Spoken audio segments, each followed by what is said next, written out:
So చాలా త్వరలోనే మీరు రోజంతా ఎక్కడెక్కడికి వెళ్తారో మన ప్రభుత్వానికి అన్ని తెలిసిపోతాయి. మన టెలికాం ఆపరేటర్లు ప్రభుత్వానికి ఒక ప్రతిపాదనిచ్చారు. చేతిలో మొబైల్ పట్టుకుని తిరిగే ప్రతి భారతీయుడు తన జీపీఎస్ ని ఎప్పుడూ ఆన్‌లోనే ఉంచుతాడు. ఇక దాన్ని ఆఫ్ చేసే ఆప్షన్ కూడా తీసేస్తారు. అసలు దీని అర్థం ఏంటి? దీనివల్ల ఏం జరుగుతుందో వినండి. ఉదాహరణకు మీరు ప్రభుత్వానికి వ్యతిరేకంగా నిరసనలో పాల్గొన్నారనుకోండి. అప్పుడు మీ జీపీఎస్ ఆఫ్‌లో ఉంటే మీ లొకేషన్ దగ్గరలోని మొబైల్ టవర్ పరిధిలో మాత్రమే కనిపిస్తుంది. అది 50 నుండి 500 మీటర్ల వరకు ఉంటుంది. కానీ మీ లొకేషన్ ఆన్‌లో ఉంటే మీరు ఖచ్చితంగా ఎక్కడ నిలబడి ఉన్నారో ప్రభుత్వం కనిపెట్టేస్తుంది.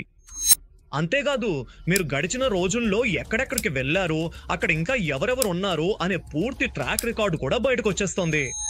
అంటే మీ ప్రైవసీ పూర్తిగా సమాప్తం. దీన్నే ప్రాథమికంగా మాస్ సర్వేలెన్స్ అంటారు. ప్రపంచవ్యాప్తంగా ఏ ప్రజాస్వామ్య దేశంలోనూ తమ పౌరులతో ఇలా ప్రవర్తించరు.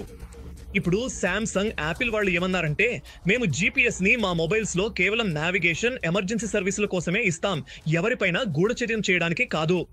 ఇది ప్రాథమికంగా టెక్నాలజీని దుర్వినియోగం చేయడమే అవుతుంది.